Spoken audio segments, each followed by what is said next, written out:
오늘 저에게 주신 하나님의 말씀 요한복음 1장 43절로 51절 말씀입니다. 신약성경 143페이지입니다.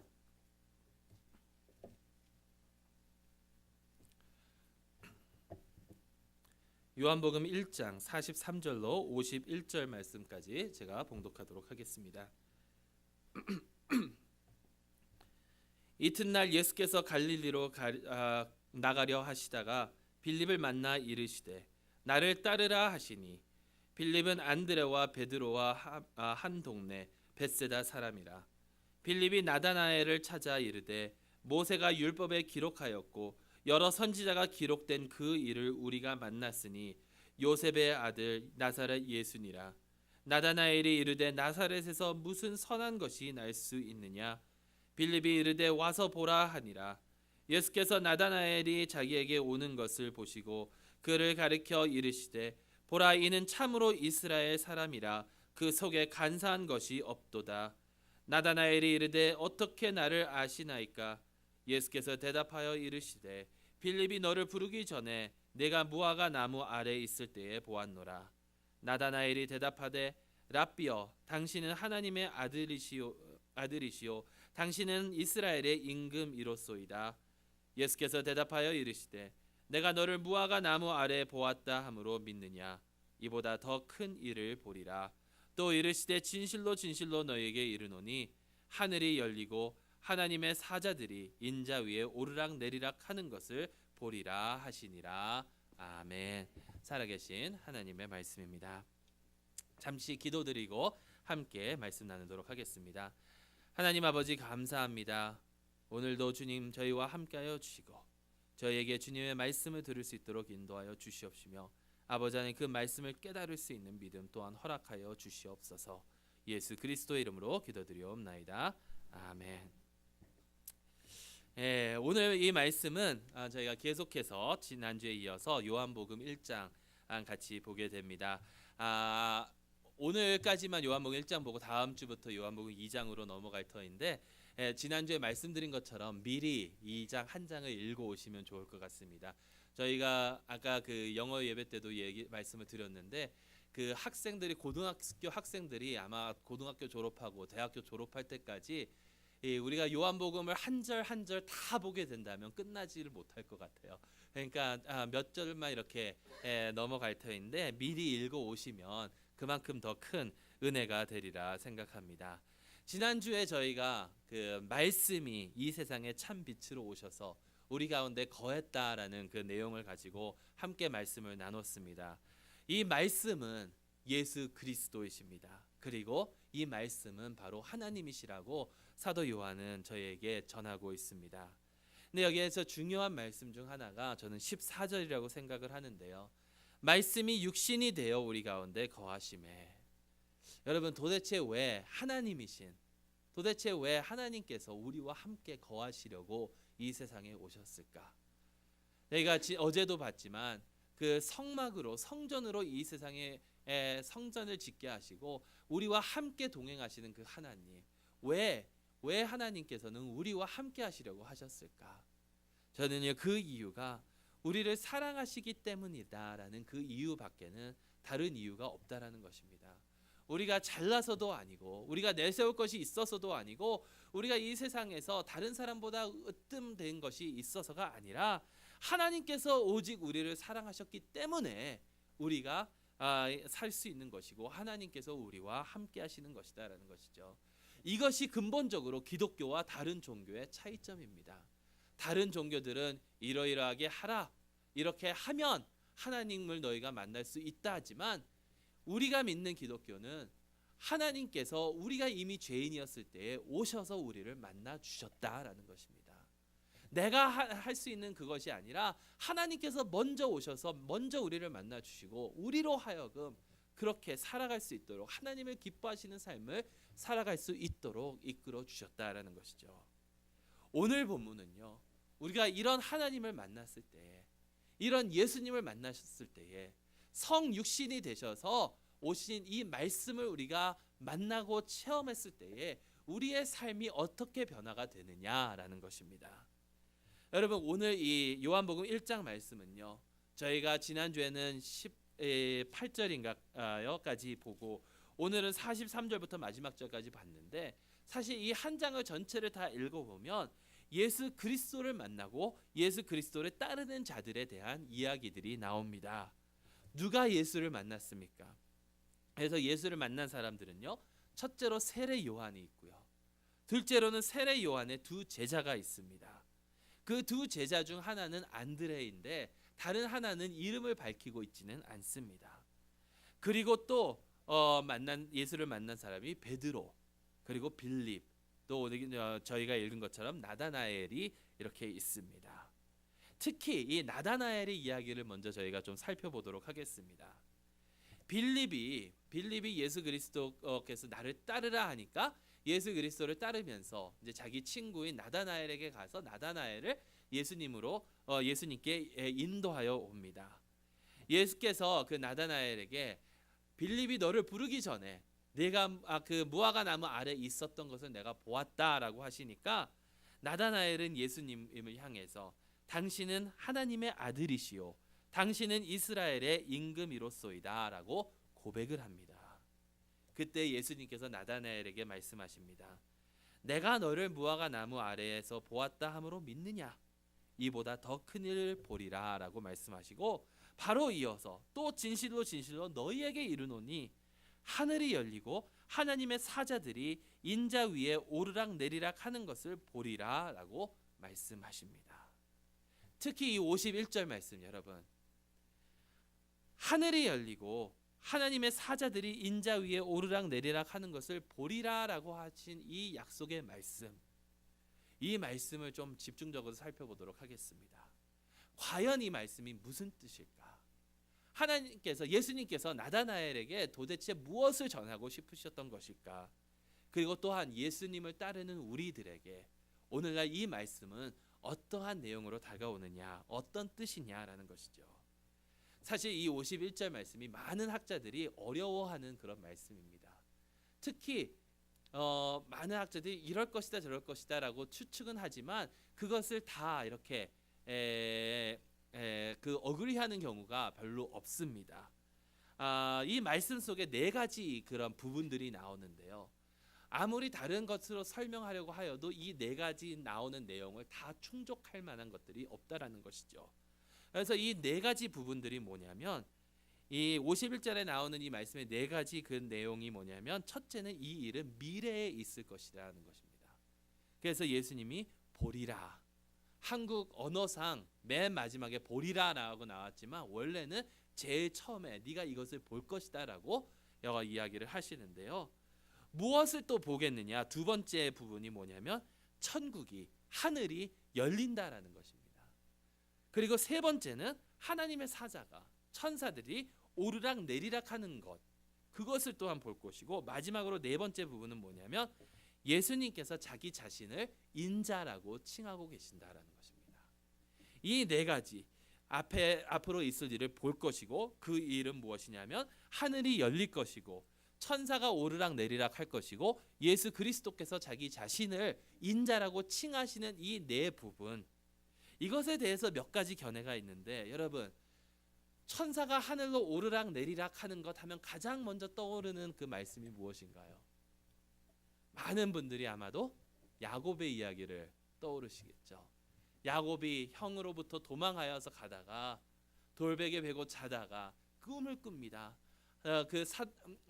사다리가 있고 그곳을 천사가 오르락 내리락 하는 그런 부분, 이것을 예수님께서 인용한 것이 아닌가라는 견해가 있는데, 사실 왜 하필 굳이 예수님께서 야곱의 이야기를 이곳에서 인용을 하셨을까? 뭐 그렇다고 볼 수도 있겠지만, 사실 그렇다고 봤을 때 우리에게 더 더해지는 그런 큰 의미는 없다라고 저는 생각을 합니다. 근데 또 이것을 어떤 사람들은 뭐라고 보냐면, 천사들이 오르락 내리락 어디에? 인자 위에 한다고 그랬거든요. 그러니까 천사들이 예수님의 사역을 돕는 그런 모습을 연상케 하는 것이 아닌가. 근데 여러분, 실질적으로 복음서에 천사들이 예수님을 돕는 내용들, 시중 드는 그런 내용들이 나오는데요. 두 번 나옵니다. 첫째는 혹시 기억나시나요? 어디서 나오는지? 예수님이 광야에서 시험을 받으시고 난 다음에 시험이 끝나고 난 다음에 천사들이 내려와서 예수의 시중을 들었다라고 전하고 있고요. 또 두 번째는 겟세마네 동산에서 예수님께서 기도하실 때에 천사들이 시중을 들었다라고 나오는데, 예수님께서 이 말씀을 빌립과 나다나엘에게 하셨는데 빌립과 나다나엘은 그 두 군데 있지를 않았다라는 것이죠. 그래서 이 말씀을 마틴 루터는 뭐라고 하냐면 이 하늘 문이 열린다라는 것에 초점을 맞춰서 우리가 이것을 실제적으로 그냥 문자 그대로 해석할 것이 아니라 이것을 영적으로 해석을 해야 된다. 그래서 이 말씀은 교회에게 주시는 말씀이다라고 해석을 하면서 하늘로 들어갈 수 있는 권능이, 하늘 나라에 우리의 기도가 상답될 수 있는 그런 능력과 우리가 하늘 나라로 들어갈 수 있는 권능이 우리에게 주어진다라는 영적 해석이 필요하다라고 이야기를 합니다. 물론 그 말도 맞는 말이죠. 근데 저는 이 말씀이, 특히 이 말씀 그 네 가지 부분이 다 설명이 되기 위해서는 다른 견해가 필요하다라고 생각을 합니다. 알터 핑크 목사님이 하시는 이야기는 뭐냐면 이 내용은 바로 예수 그리스도께서 이루실 그 사역의 완성이 될 때에, 그것이 언제입니까? 바로 예수 그리스도께서 이 땅에 재림에 오실 때를 뜻하고 있다라고 이야기를 합니다. 왜 예수 그리스도께서 재림하실 때를 뜻하고 있는가 한번 보겠습니다. 아까도 말씀드렸지만 미래의 보리라. 여러분, 예수 그리스도께서 오실 날을 우리가 보게 되겠죠. 그거는 미래에 있을 것입니다. 미래에 있을 그것을 뜻하고 있고요.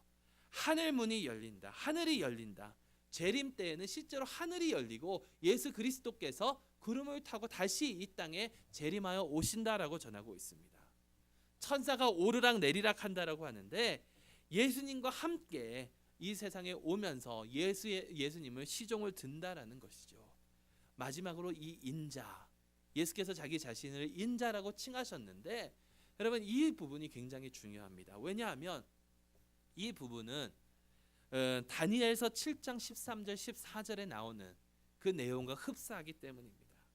다니엘서 7장 13절 14절에 뭐라고 나오냐면 내가 또 밤 환상 중에 보니 인자 같은 이가 하늘 구름을 타고 와서 옛적부터 항상 계신 이에게 나아가 그 앞으로 인도되매 그에게 권세와 영광과 나라를 주고 모든 백성과 나라들과 다른 언어를 말하는 모든 자들이 그를 섬기게 하였으니 그의 권세는 소멸되지 아니하는 영원한 권세요 그의 나라는 멸망하지 아니할 것이니라.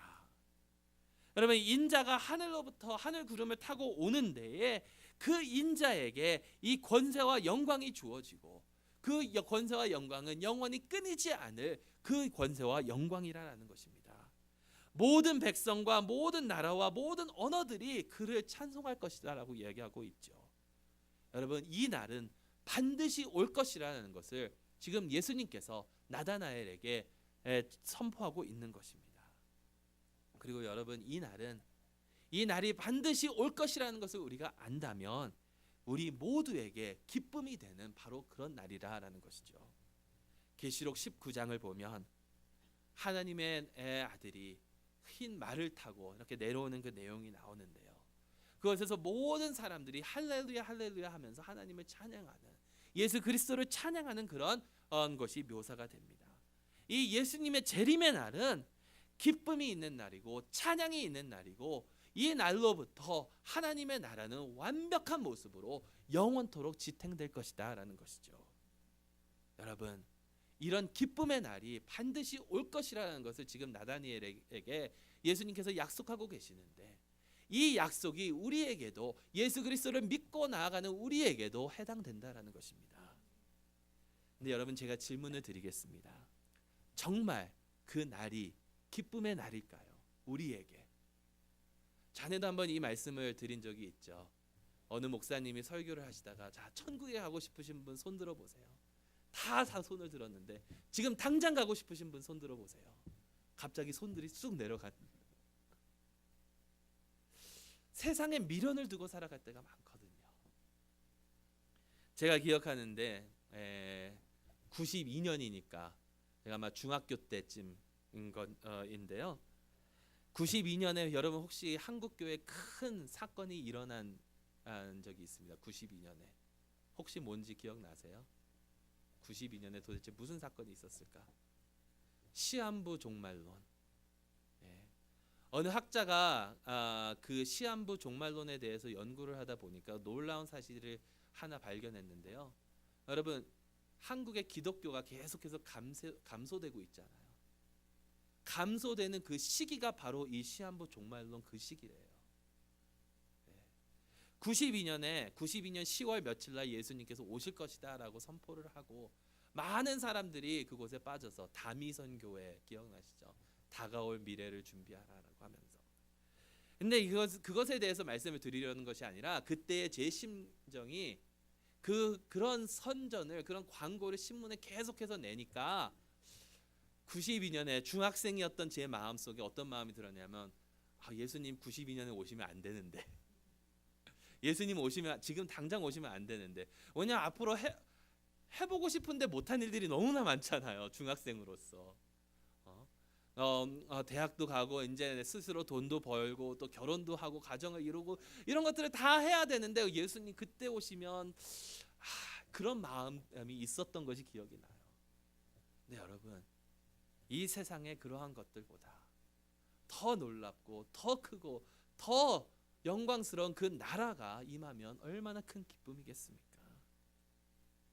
여러분, 이 예수님의 재림의 그 약속의 소식이 여러분들 삶 속에 기쁨의 소식이 되기를 간절히 소망합니다. 여러분들, 이 세상을 보면요, 참 소망이 없어요. 참 소망이 없는 세상입니다. 최근에 일어나는 일들을 다 봐도요. 사실 지난주에 뉴욕에서 폭파 사건들이 있었죠. 또 샬롯에서 또 큰 총기 사건들이 있었고, 톨사 오클라호마에서도 흑인을 아무것도 없었던 그 흑인이 손들고 있는데도 백인 경찰이 총으로 쏴서 죽이는 그런 사건들이 있었습니다. 근데요, 더 놀라운 것은요, 이 사건들을 오늘날 말씀드려야지 하고 준비하다가 오늘 아침에 뉴스를 켰는데요, 시카고에서는 대학교에서 총기 사건으로 몇 명이 총을 맞았고요, 볼티모어에서는 3명의 그 범인들이 총기 사건으로 8명을 쏴서 부상을 입히고요. 여러분, 이런 일들이 미국에서는 이런 일들이 일어나죠. 세계적으로 보면 지금 또 아사드가 시리아에서 일어나는 그런 사건들 때문에 많은 사람들이 고통을 받고 살아가고 있는 것이 우리 세상의 현실입니다. 이런 소망 없는 곳에서, 이런 소망이 없는 이런 상황 속에서 여러분, 그리스도의 재림, 그만큼 더 큰 소망이 어디 있을까요? 여러분, 예수 그리스도께서 반드시 오실 것이고 예수 그리스도의 나라가 반드시 설립될 것이라는 것을 우리가 안다면 큰 소망을 가지고 이 세상을 살아가고 나아갈 수 있을 것입니다. 왜냐하면 끝을 아니까. 여러분들, 끝이 없을 때에 끝을 모르는 상황 속에서 살아가는 것과 끝을 알고 살아가는 데에는 놀라운 차이점이 있습니다.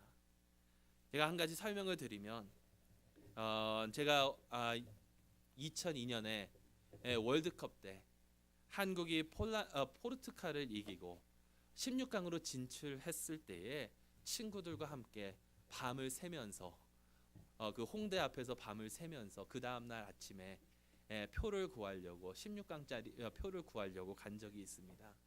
표가 다 팔렸고요. 8강전 표가 있다고 그러더라고요. 한 장에 300불. 대학교 갓 졸업한 저에게는 어마어마한 거금이죠.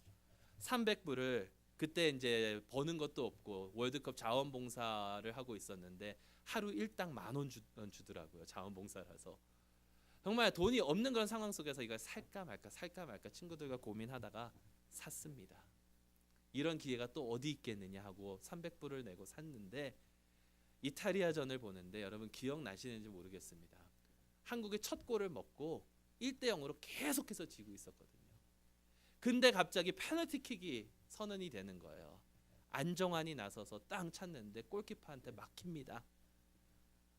내 300불. 그때부터 막 생각이 드는 거죠. 내 300불 어떻게? 300불 어떻게? 예. 300불 내고 이탈리아 보러 가는가 이러고 있는데 극적으로 경기 끝에 거의 1분 정도 남겨놓고 설기현이 골을 넣고 안정환이 연장전 가서 골을 넣고 이기게 됐죠. 근데 여러분 제가 이 말씀을 왜 드리냐면 경기 내내 그 경기를 저와 같이 300불 주고 티켓을 산 그 친구 2명과 함께 보고 있었는데 저희들의 마음이 어땠는지 아십니까? 근데요 나중에 어느 목사님이 말씀하시더라고요. 필라델피아의 그 이용걸 목사님이시라고 영생장로교회 목사님이 말씀을 하시는데 그 목사님이 자기는 경기 끝나고 봤대요. 경기 끝나고 결과 다 알고 난 다음에. 그러니까 경기 도중에 봤던 사람들은 경기를 직접 본 사람들은 마음이 조마조마해가지고 그러는데 경기 끝나고 본 사람은 어떤가요? 편안하게 보는 겁니다. 왜? 결과를 아니까. 물론 그만큼 또 재미없는 스포츠도 없겠죠. 경기 다 알면. 여러분 영화를 보는데 영화 결말을 누가 미리 다 얘기해 버리면 뭐 예를 들어서 공포 영화를 보는데 여기서 누구 튀어나온다? 옆에서 미리 그래 보면 어떻겠어요.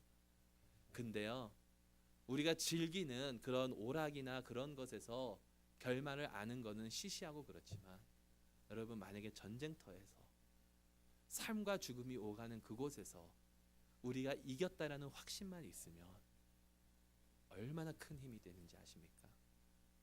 이 인생에서 우리에게는 반드시 승리가 있다라는 이 사실을 붙들고 살아간다면 얼마나 더 열심히 살아가고 더 확신을 가지고 살아갈 수 있는데요.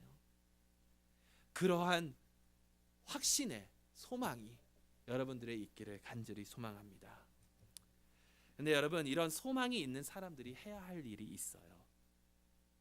우리에게는 이런 소망이 있지만 아직까지도 이 생명에 이 영원한 하나님의 나라에 대한 소망이 없는 자들이 있다라는 것입니다. 우리는 그들을 위해서 그들에게 예수 그리스도의 소망의 참 빛을 전해주기 위해서 작은 빛의 역할을 감당해야 된다라는 것입니다. 아까도 말씀드렸지만 다 읽지는 않았습니다. 하지만 요한복음 1장을 보면 이 예수 그리스도의 참 빛을 전하는 작은 빛들의 이야기들이 나옵니다. 첫째는요, 세례 요한이 자기 두 제자에게 예수님을 가르쳤고요. 안드레는 자기의 형제인 베드로에게 예수님을 보여줍니다. 그리고 빌립은 나다나엘을 예수님께로 인도하여 오죠. 여러분, 이 사람들이 이렇게 예수님을 다른 사람들을 예수님께로 인도하여 오는데 우리도 그와 마찬가지로 소망이 없는 자들에게 예수 그리스도의 소망을 나눠야 된다는 거예요. 근데 여기에 공통점이 있습니다. 이들이 하는 그 예수 그리스도께로 인도하는 데 공통점이 있다는 겁니다. 첫째는요, 자기 자신을 낮추고 예수를 드러내려고 노력을 했다라는 겁니다. 세례 요한은요, 계속해서 자기 자신이 빛이 아니라라고 메시아가 아님을 강조했고요. 그리고 자신의 두 제자가 예수님을 따라가는 것을 허용했습니다. 안드레는요, 여러분 안드레에 대해서 혹시 많이 아시나요? 우리가 안드레에 대해서 아는 것은 베드로의 형제였고 오병이어 때 그 오병이어를 예수님께서 가지고 온 그 자가 바로 안드레라는 것 외에는 아무것도 아는 것이 없습니다. 그런데 자기는 알려지지 않았지만 훨씬 더 자기보다 많이 알려진 베드로를 예수 그리스도께로 인도하여 왔다는 거죠. 우리 스스로를 드러내는 것이 아니라 우리는 쇠하고 예수님께서 흥하셔야 될 줄로 믿습니다. 그리고 두 번째 공통점은 뭐냐면요, 가까운 곳부터 시작했다는 겁니다. 가까운 곳, 가족부터. 안드레는 가족부터 시작했어요. 자신의 형제인 베드로를 예수님께로 인도하여 냈고요. 가족이 없으면 빌립처럼 친구를 예수님께로 인도하여 내면 된다라는 것입니다. 여러분, 한국 교회가 한인 교회들이 지역 사회에 많이 참여하지 않는 걸로 미국에 많이 나타나 있습니다. 근데 캘리포니아 주립대학의 한국과에 계시는 유희영 박사님의 말씀을 들으니까 그 박사님이 그것은 잘못된 거래요. 왜냐하면 사회에 한국 교회가 열심히 참여한대요. 왜? 선교를 많이 하니까.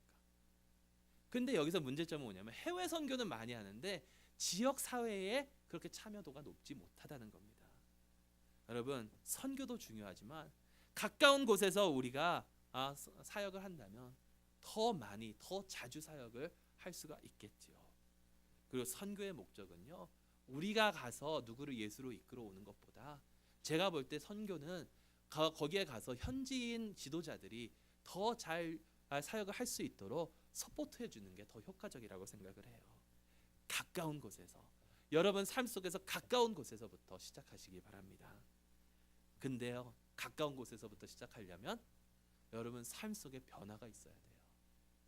여러분 삶 속에 변화가 있지 아니하면 예수 그리스도를 제대로 증거할 수 없습니다. 가까우면 가까운 곳일수록 여러분들을 잘 압니다. 제가 멕시코 가서 선교를 하면요, 가서 일주일 동안 나의 삶이 아닌 다른 정말 거룩한 모습으로 살아갈 수 있어요. 근데요, 가까운 사람에게 증거를 하려면 나의 삶부터 변화해야 된다는 것입니다.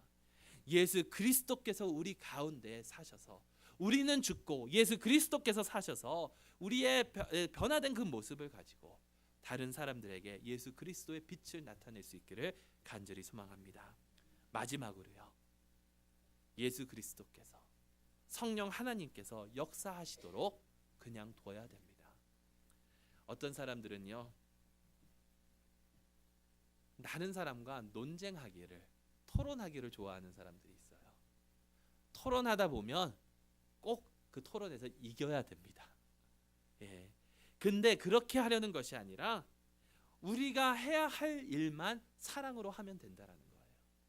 우리가 예수님을 전하고 예수님께로 와서 보라라고 전하기만 하면 된다라는 겁니다. 빌립이 나다나엘에게 와서 봐라, 우리가 기다렸던 그 메시아가 여기 있다, 나사렛 예수라. 그러니까 나다나엘이 뭐라 그럽니까? 나사렛에서 도대체 좋은 게 뭐가 나올 수 있다고. 거기에 대해서 빌립은 나사렛에서 이러이러한 사람이 있고 논쟁하지 않았어요. 그냥 간단하게 와서 보라. 와서 보니까 해결이 되는 거예요. 정말 예수님을 만나게 인도하기만 하면 나머지는 하나님께서 하신다라는 겁니다.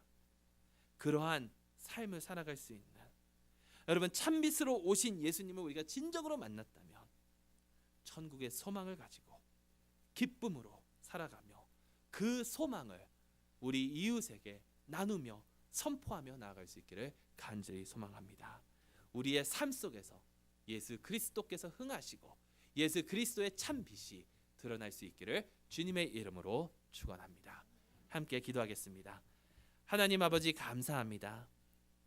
주님의 사랑 때문에 저희에게 이렇게 예배드릴 수 있는 아버지 하나님 권능이 주어졌음을 잘 압니다. 주님, 저희의 삶 전체가 산한 제사가 될 수 있도록 인도하여 주시옵고, 우리의 삶을 통해서 예수 그리스도의 빛이 나타나며 그 예수 그리스도의 나라의 그 소망이 아버지 하나님 소망이 없는 곳에 선포될 수 있도록 인도하여 주시옵소서. 예수 그리스도의 이름으로 기도드리옵나이다. 아멘.